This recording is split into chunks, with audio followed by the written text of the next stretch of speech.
Hello, I'm Chris Beachum, managing editor of Gold Derby, here with double nominees for directing of a variety series at this year's Emmys, Don Roy King and Liz Patrick, who have submitted the Billie Eilish episode from just before Christmas from this past season. Let me ask you a question first, Don. You retired from SNL, from directing in general, with the last episode of 2021. Billie Eilish episode was next to last of 2021. And then you didn't get to go out on a truly live show with Paul Rudd coming in to host your final episode. It became more of a clip show due to a new outbreak in the virus. But tell me just what it was like to finish up your run on SNL. Well, I hated it. I had the 16 best years of my career in that remarkable production tornado that is Saturday Night Live. And it was a challenge, and it was important, and it was rewarding, and it was exhilarating in so many ways. But out of nowhere, developed a problem with an ankle that had me hobbling and unable to get quickly from the studio to the control room, and I had to back out, or I had to find a way to get the ankle fixed, and in the middle of that search. However, we ended up with what I think was a pretty smooth transition from one director to another in a show that I thought couldn't be transitioned very quickly. There's no other show like it, at least not anymore. And it has its own speed, its own set of demands. And it took me 16 years to get to the point where I was even comfortable enough to show up on a Wednesday. But we magically, or someone magically, found someone who was able to slide in very smoothly, very quickly, very congenially to take over, and the transition was smooth. And Liz, from your perspective, has it been smooth? Have you enjoyed joining SNL, and what's the transition been like? The transition's been great. This is a dream come true. It's a show I've always wanted to work on, and I grew up as a TV junkie, I say, and watching a lot of TV, and I watched SNL, all my life, and then I started my career in New York, and then left to come to LA. So to get the call back to go to New York for this was a huge honor, and I feel very grateful. And John was great in the transition, and it was nice to observe him for the first few episodes, and then start to dip my toe in the water and start directing some sketches, and then start taking over music and update. And it was nice to have somebody to turn to help validate the craziness that was happening, and also just have that extra support on that transition, which was great. Well, let me keep it with you and ask about, you could have chosen any of the episodes from this season, but together, you're nominated together for the Billie Eilish episode. What about that one appealed to you? Well, Billie Eilish herself, she's somebody she's not an actress, but she presented herself so well. And I think both Don and I have said that in the read through, she was just very charismatic and excited and did a great job. And it was great to see her progress throughout the week. She's an amazing entertainer, and so young. I don't know if people remember how young she is, but she's 20 now. And she started early. And so it was just amazing to see this process with her. And I don't know, I just thought it was a nice, solid episode. It was our last one together, because the Paul Rudd episode wasn't exactly what we all wanted it to be. So I think it was a good one to submit for us. And Don, what were your thoughts on that episode? I feel the same. I had an experience with her the year before. She had been the first musical guest on the season prior. And she came in with a desire to do a magic trick, the Fred Astaire walking over the walls and ceiling of a set. And it's a really tricky, complex visual magic trick. And I did not want to do it. I did not think that we could handle that in the very short time we have to prepare the music test. but they came in so prepared, and I was impressed with just that part of her teamwork. However, dealing with her one-on-one, I found her kind of reserved and shy and not particularly charismatic in that sense, at least not off camera. And I was surprised when she was picked to host the show. But she came to life, and she was on fire in many ways. She had a variety of characters, and she jumped in, and she worked hard at it, and I thought it was a terrific show as a result. Let me keep it with you for a moment. You've done it all so many years on the show. What's the difference from you from a directing side when you've got somebody first time guest host as opposed to somebody who's done it several times? It's a big difference, and it is it's the real crux of what this job is, I think, because there's no other performance like it. And if you haven't hosted before, you may be a sports star or a politician or a rapper, and you are suddenly in a fish out of water. You are being asked to do things you've never done before, to do characters in different sketches, as many as 10 or 11 one-act plays from scratch in 4 days. And it's overwhelming. And it's kind of the director's job to, at least at the beginning, handhold that new host through that early stage. And I love that part of it. Found it the most challenging and probably the most important part of the job, to get them comfortable with the speed of which we rehearse, and the speed at which the sketches follow one after another. The demands of reading cue cards, and how often and how significantly the script changes from the first read through on a Wednesday to the final performance Saturday night. And I loved seeing those large iconic people as fish out of water in the insecurity of trying something new. And it was kind of a lovely insight into human nature and to what the reality of who those people are. I loved it. I've been a long time fan of the show. I think in the 47 years, I might have only missed a couple of episodes. Truly, it started when I was about 8, and I would slip out of my bedroom and watch it in the den with nobody knowing I was watching it. So it goes back a long way with me. And Liz, I don't ever recall so many first-time guest hosts in one season. Right. It was like 3/4 of them this year. From your perspective, joining the show yourself in the past year, what's it like, a difference between a first-timer and somebody coming back? As a host? Yeah. Well, now I'm trying to think if were there any repeat hosts this year? Well, you had Jason Sudeikis and Jason, yes, Will I'm Forte sorry. coming back as previous cast members, and then somebody at the very end of the season returned. I'm trying to remember who that was, but it was a very small number, very small number.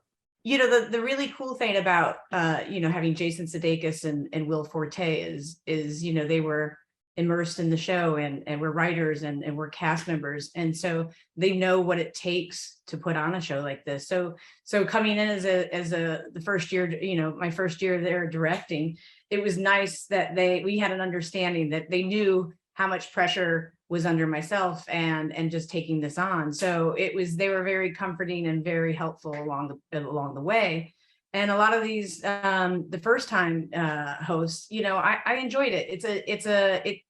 It's getting me out of the control room more, which is nice, and something that I hadn't done in a while, where I used to do short films, and I used to do a lot of, actually at Ellen I got to do a lot of sketches, which was really nice, but it pulls you out a little bit more and gets you a little more involved with them, which is great. And everyone was so supportive, from the cast to the stage managers. Stage managers are amazing in helping facilitate what both Don and I need done throughout the day. And so it was just, I guess going back to talking about team efforts, it just truly was very supportive. Another one was John Mulaney. That was the one I was trying to remember. Yes, John was great. And I said to him, I said, I'm a big fan of all your musical sketches. And so I was excited that they had written one for us on the subway platform, which was a fun challenge.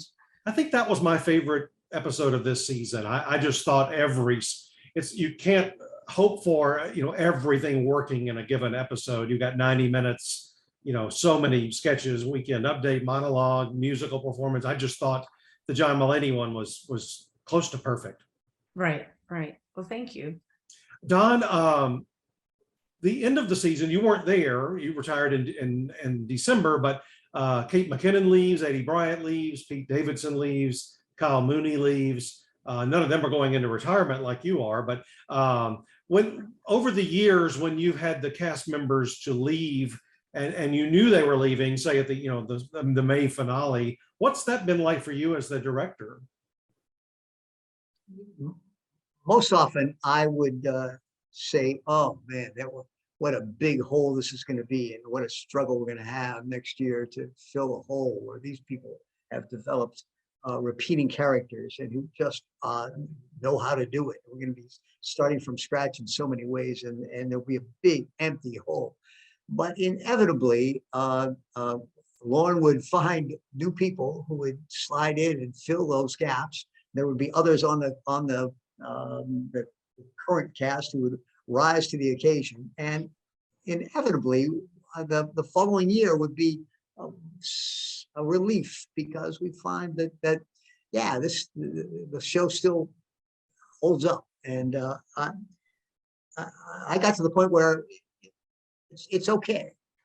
I don't think it would be okay to lose Kenan Thompson, but in general, I think that Lauren knows how to do it. He knows how to keep that big bus rolling. And Liz, you did direct that season finale with the four of them leaving. What I know that's more of a writer and producer thing, make sure everything, all the sketches are good, but just from a directing standpoint, making sure that all four of them, get a shining moment or two to say goodbye. It definitely was like in the back of my mind too, just, wanting to, put on a perfect sketch for them. These are their final moments. And, I've been a fan of all of them for a long time, and to be a part of that was great. It was a lot of fun. And, we had some technical issues with in Kate's sketch with, the UFO door coming down, and I think we fine-tuned it and got it working where we needed it to be. But yeah, definitely a little added extra pressure. I want to talk to both of you. We're an awards website, so I've got to get into that a little bit. Liz, you won 9 Daytime Emmys. If you win here in September, that'll be your first Primetime Emmy Award. Take us back to the very first time you go to the Daytime Emmys, and what's a favorite memory from that event? It's a time to celebrate with your coworkers, which is great. And, it's always an honor to be nominated, and then to win is really extra special. And I don't know, I'm thankful and grateful for that. And I'm always excited that I have we sometimes we get, I guess in the daytime directing category, we were solo, and then we eventually added our teams as well, our ADs, which I think was nice, because we can't do it alone is what I'm trying to say. And so it's nice that we got to honor our associate directors as well. But it was a fun moment. I love that at the DGA, because they, whether it's feature films or whether it's television, they always recognize the main director as well as their whole team.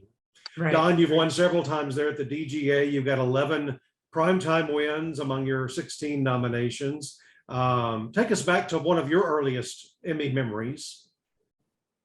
My earliest Emmy memory is 1976. I won a Daytime Emmy for directing the Mike Douglas Show.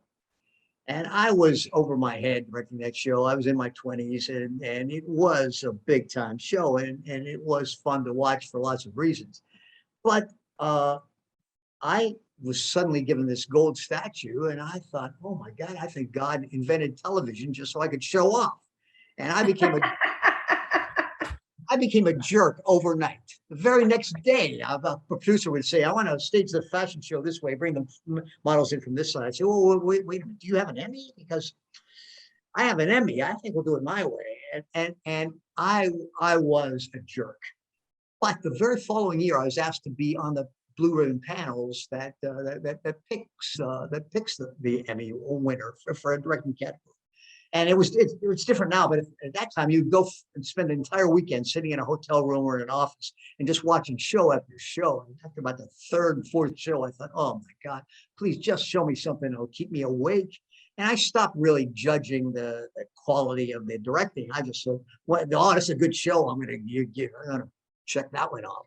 And at the end of the weekend, I thought, this is not a real scientific process, and I'm not sure that I'm doing justice to what this is supposed to be.